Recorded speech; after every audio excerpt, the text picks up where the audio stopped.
Senior تجزیہ کار ہے، بہت شکریہ آپ نے وقت دیا. کہیے گا یہ جو ساری صورتحال اب آپ دیکھ رہے ہیں، پاکستان کا سفیر کو واپس بلانے کا اقدام، یہ کیسی صورتحال بنتی جا رہی ہے آگے آنے والے دنوں میں؟ جی بہت شکریہ. کوئی اچھی صورتحال تو نہیں ہے اور غیر متوقع بھی ہے، کیونکہ ہم تو ماضی میں ایران کے ساتھ ہر قسم کا تعاون بھی کرتے رہے ہیں. بلکہ مجھے یاد ہے 2010 میں ہم نے عبدالمالک ریگی کے متعلق انفارمیشن بھی دی تھی، جو اس وقت جند اللہ کا سربراہ تھا، اور ہماری انفارمیشن پہ ہی ایران نے اس کو قید کیا، پھر اس کو سزائے موت بھی دی. تو مجھے سمجھ نہیں آتی کہ ایران نے اس وقت، جبکہ خاص صورتحال مشرق وسطی میں بھی ڈیولپ ہو رہی ہے، کیوں کر ایسا اقدامات کیا. اور پھر ایک بات یہ بھی ہے کہ اگر کوئی بارڈر کی ایشوز ہیں، پرابلمس تو ہیں، اس میں کوئی شک نہیں ہے، لیکن ہمارے ہاں ایک میکنزم موجود ہے جس کو ہم انووک کر سکتے ہیں. اگر اس قسم کے کنسرنز ہیں تو ہم ایران سے توقع رکھتے ہیں تو ہم سے سفارتی طور پہ ان چیزوں کو ٹیک اپ کرے گا، زیادہ دن کی ہماری اسپیس کی وائلیشن ہوگی. تو ایران، سچی بات تو یہ ہے کہ جب سے ایران میں انقلاب آیا ہے، ہم نے دیکھا ہے کہ مسلم دنیا تقسیم ہوئی ہے، اور پاکستان ایک واحد ملک ہے میرے خیال میں مسلم دنیا میں جس نے ایران کے ساتھ اپنے تعلقات کو ہمیشہ بہتر کرنے کی کوشش کی ہے. اور ایران کو ان چیزوں سے کوئی فائدہ نہیں ہوگا. ایران آلریڈی آئسولیٹڈ ہے، اور اگر پاکستان کو بھی وہ ایلینیٹ کرنا چاہتا ہے تو یہ نئی سمجھ سے بالاتر پر ہے، کیونکہ ایران کو تو دنیا بھر میں اس وقت ایک لحاظ سے بہت سے ایشوز ہیں، جس کی وجہ سے خاص طور پہ ابھی دیکھیے نا جو اسرائیل اور فلسطین کے درمیان معاملات چل رہے ہیں، اور اب دنیا کے کنسرنز ہیں ایران کو لے کر، وہ بھی اپنی جگہ ہیں. اور پاکستان نے ہمیشہ ایک برج کے طور پہ کام کرنے کی کوشش بھی کی ہے ایران اور عرب دنیا کے درمیان. تو میرا تو خیال یہی ہے کہ ایران اپنی انویسٹیگیشن کرے. اگر یہ ایرانی اگر کاغذ کی سطح پہ ہوا ہے تو پھر اس کی ایک جوائنٹ انویسٹیگیشن ہونی چاہیے.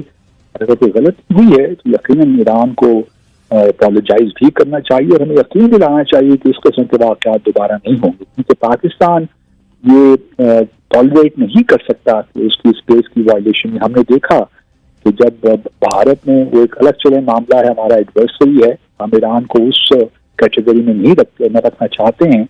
جب بھارت نے بالا کوٹ پہ حملہ کیا تو ہم نے اگلے دن اس کا جواب دیا. پاکستان کے پاس کیپیسٹی ہے کہ وہ ان واقعات کا، اس قسم کی باتوں کا رد عمل دیکھ سکے اور ٹھیک طریقے سے دیکھ سکے. لیکن ہم نہیں چاہتے کہ ایران کے ساتھ ہمارے جو برادرانہ تعلقات ہمیشہ سے رہے ہیں، ہم ان کو ہی فروغ دینا چاہیں گے.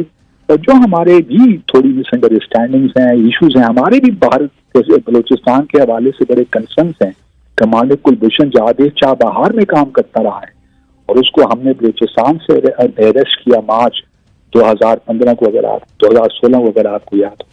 تو پاکستان کی بھی کنسرنس ہیں، لیکن ان کنسرنس کو ہم اپنے سفارتی طور پہ ہمیں حل کرنا چاہیے، رادر دن کہ ہماری اسپیس وائلیشن کریں اور اس قسم کے آ کر ایکشن لیں، جس سے آج شہادتیں بھی ہوئی ہیں بلوچستان میں. تو یہ کسی طور بھی ایکسیپٹیبل نہیں، اور میں سمجھتا ہوں کہ پاکستان کا جو آفیشیل ریئیکشن آیا ہے بالکل صحیح خطوط پہ ہے، اور اسی قسم کا ریئیکشن آنا چاہیے.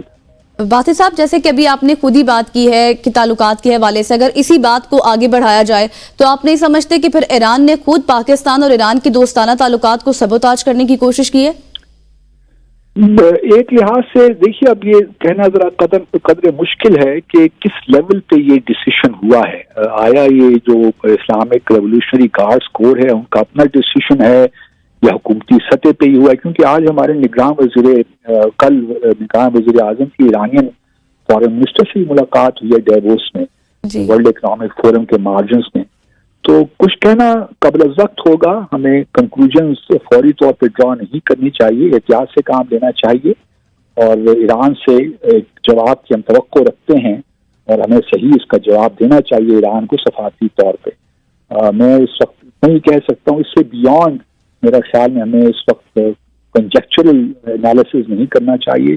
ہمیں ایران پہ یہ بھارل ایک پریشر رکھنا چاہیے کہ ہمیں اس بات کا تسلی بخش جواب دے کہ یہ حملہ کس طرح ہوا اور کس لیول پہ اس کو ڈیسائیڈ کیا گیا اور فیصلہ ہوا، تاکہ پھر آئندہ اس قسم کی غلطی نہ ہو. صحیح. جیسے کہ ابھی آپ نے خود ہی بات کی ہے کہ اب کچھ بھی کہنا قبل از وقت ہوگا، لیکن اگر ہم اس ساری صورتحال کو مزید اگر اس پر تھوڑی سی بات کریں تو جو اب صورتحال بنتی جا رہی ہے، پاکستان نے جس طرح ابھی آپ نے کہا کہ ایک اچھا اقدام ہے، مزید آپ کیا سمجھتے ہیں کہ کیا مطالبات کرنے چاہیے پاکستان کو؟ دیکھیے، کچھ لوگوں کا خیال یہ ہے کہ ہمیں سفارتی اعتبار سے اس کو ریمپ اپ کرنا چاہیے. بالکل میں سمجھتا ہوں کہ نگراں وزیر اعظم ہمارے بلکہ پہلے فارن منسٹر کو چاہیے کہ اپنے منصب سے فوری طور پہ رابطہ قائم کریں اور ان کو اپنے جو تشویش ہے ہمیں اس کا اظہار کریں. پاکستان میں عوامی سطح پہ بڑی تشویش پائی جاتی ہے، بڑا غصہ پایا جاتا ہے، اور اس کو میرے خیال میں ہمیں صحیح طریقے سے لینا چاہیے. یہ نہ ہو کہ ہم ایک فون کر کے بس اس کو یہیں پہ بات ختم کر دیں. ہمیں دماغ ہم نے کر لیا، یہاں کے جو شارجہ سے ایران کے اسلام آباد میں ہم نے ان کو دفتر خارجہ طلب کیا، اپنا دماغ دے دیا، پروٹیسٹ کر دیا، بلکہ یہاں ختم نہیں ہونی چاہیے. میں سمجھتا ہوں کہ ہمارے وزیر خارجہ کو، نگراں وزیر خارجہ کو فوری طور پہ رابطہ بھی قائم کرنا چاہیے. پھر جو ڈیفینس سائٹ پہ بھی ہمارے رابطے ان کے ساتھ ہیں، ہمیں ان کو بھی انووک کرنا چاہیے، ایکٹیویٹ کرنا چاہیے، تاکہ ایک لحاظ سے تسلی بخش جواب ایران سے ملنا چاہیے. بہت ضروری ہے.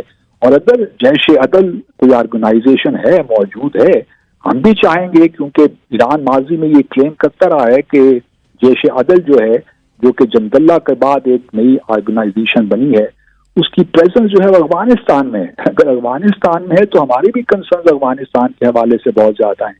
تو آپ افغانستان پہ کارروائی کیجئے اگر آپ نے کرنی ہے. تو مجھے اس بات کو لہٰذا ہمیں اس پہ ایک پریشر بحال رکھنا ہے سفارتی اعتبار سے، تاکہ ہمیں تسلی بخش جواب ایران سے مل سکے اور اس بات کی یقین دہانی ہو سکے کہ اس قسم کا دوبارہ ایکشن نہیں ہوگا. ٹھیک ہے.